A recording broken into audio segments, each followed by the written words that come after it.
Liverpool FC is hard as hell. United, Tottenham, Arsenal.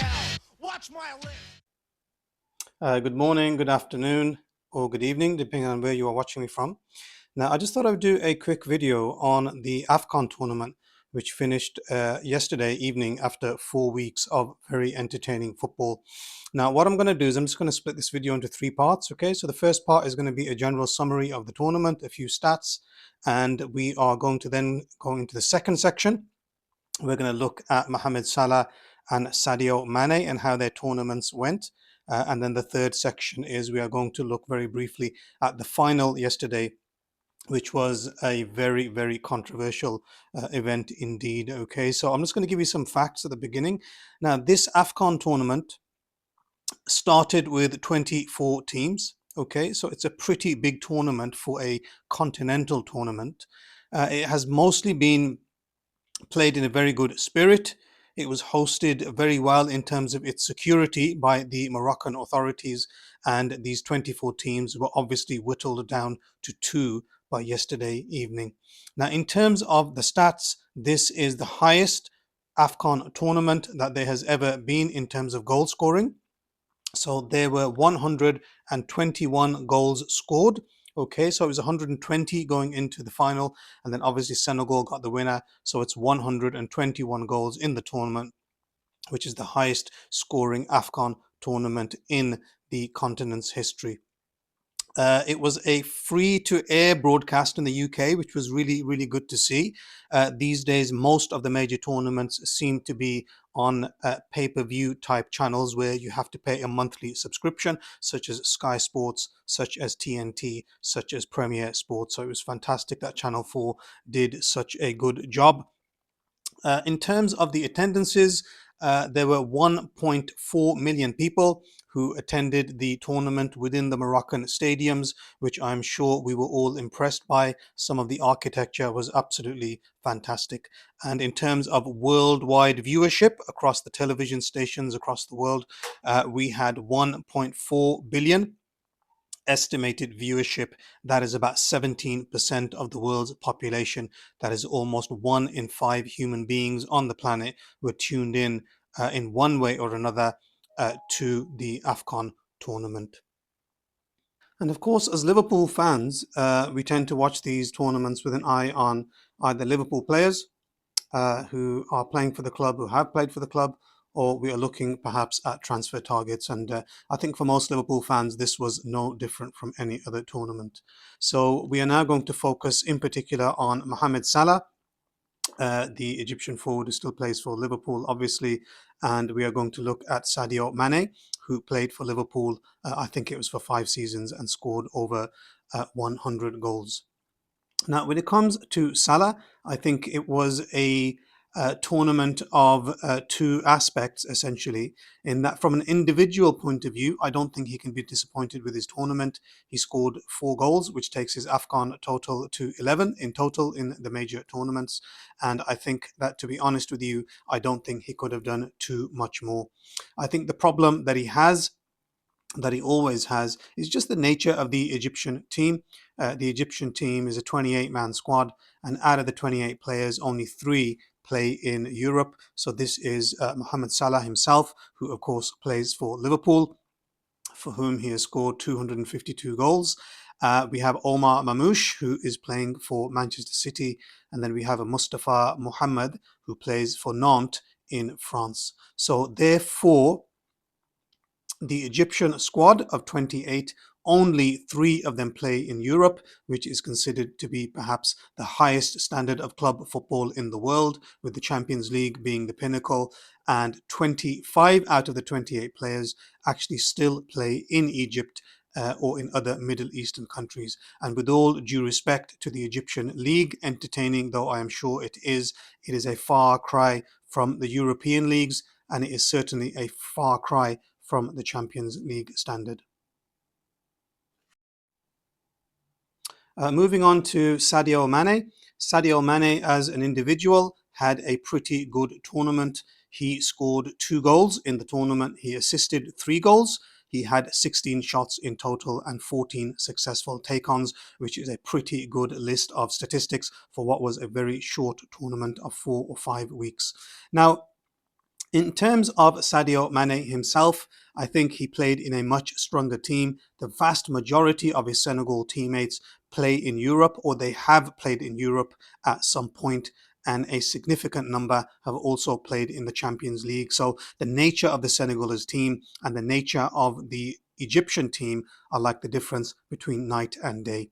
Now, I think overall, both players can be satisfied with their tournaments as individuals, but obviously Sadio Mane ended up as an Afcon champion. So for him, from a team perspective, it was certainly a fantastic tournament and one which ended in the best possible way. And it was fantastic also to see them talking with each other before the match, the semi-final between Egypt and Senegal. And you could see quite visibly, quite audibly, that at the end of the defeat, Egypt's captain Mohamed Salah went up to Sadio Mane and he wished him the best of luck in the final. And I think this is really good to see, especially for youngsters. And just to end this video, I'm going to summarize what happened in the final and I'm going to summarize my thoughts. Now, as far as I am concerned, the final itself was a pretty cagey affair. I watched most of the final and there didn't seem to be too much goal mouth action. Now, things came to life in injury time at the end of the 90 minutes when Senegal were disallowed a goal. And then within a couple of minutes, Morocco ran up the field, secured a corner. And from that corner, a pull on Brahim Diaz resulted in a penalty. Now, in terms of the decisions themselves, there has been a lot of talk online about corruption. There's been a lot of talk about how Senegal's goal should not have been disallowed. There's been a lot of talk about how Brahim Diaz dived. Now, I'll be totally honest with you. I've been watching football a very, very long time, and I don't think either decision was an absolute howler. I think they were both pretty borderline, so I would not go to town on the referee too much with either decision. I really don't think either of them was an absolute howler. And for those people saying that Brahim Diaz went down easily, the bottom line is that the Senegalese defender had both hands on his shoulders. He had his hands partially around his neck. He pulled him, and I don't think any striker in world football today would stay on his feet in such circumstances. Now, because of the anger of the Senegalese manager, he then took his team off the pitch in scenes that we have not seen before in the world of football. I certainly cannot remember anything like this happening in a final. Now, he felt as if the Senegalese goal should have been allowed, and he felt as if the Moroccan penalty should not have been allowed. I don't think this is particularly unusual. He obviously wanted the decisions to go his way, and I think most football managers are like this. The only situation that I can think of, not from the world of football, but from the world of sport that is similar to this, is perhaps an incident in 2005 in the world of cricket, where Pakistan were the visitors to England. I think they were playing at the Oval, if I am not mistaken, and the Australian umpire, the notorious Australian umpire Darrell Hare, accused Pakistan of ball tampering without really providing any evidence. From memory, he just looked at the ball looked damaged, so he presumed that it had been tampered with by the Pakistani cricket team. The Pakistani cricket team understood that he was essentially accusing them of cheating, and because they were being accused of cheating, the Pakistan captain Inzamam ul Haq, he took his team off the pitch and they refused to come back out. And I think in the end, they came out very briefly, but it turned into a mess by then. And I think, if I'm not mistaken, the game was awarded to England. So Pakistan essentially forfeited a test match. Now, yesterday's events were pretty similar in the sense that there was an egregious decision, according to one side, and they took the players off as a result.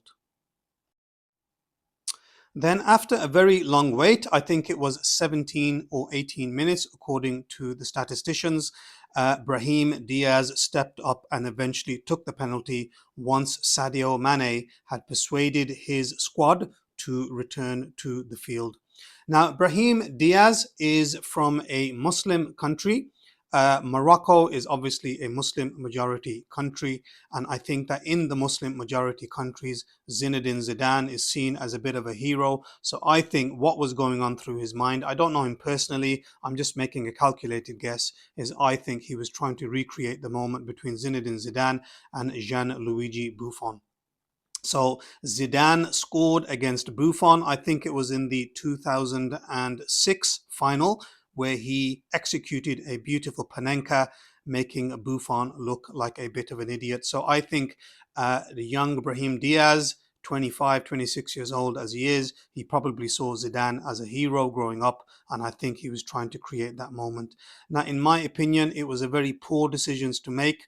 He seemed to be trying to look like a hero at a time when his country just needed him to dispatch the penalty hard, fast, and into the corner. It was not a good decision, and I don't know if he is going to be able to live this down in the next few weeks or the next few months or even for the rest of his life, because football, even though we think of it as a community sport, at the highest level it is not particularly forgiving.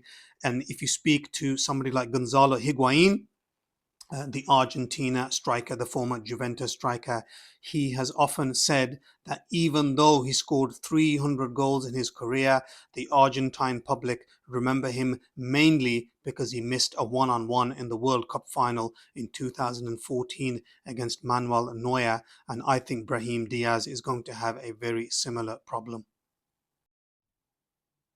Now, in terms of what happens now, Senegal obviously won the tournament. They won 1-0 after extra time, and they are worthy champions in the sense that they were certainly the best team in the tournament overall.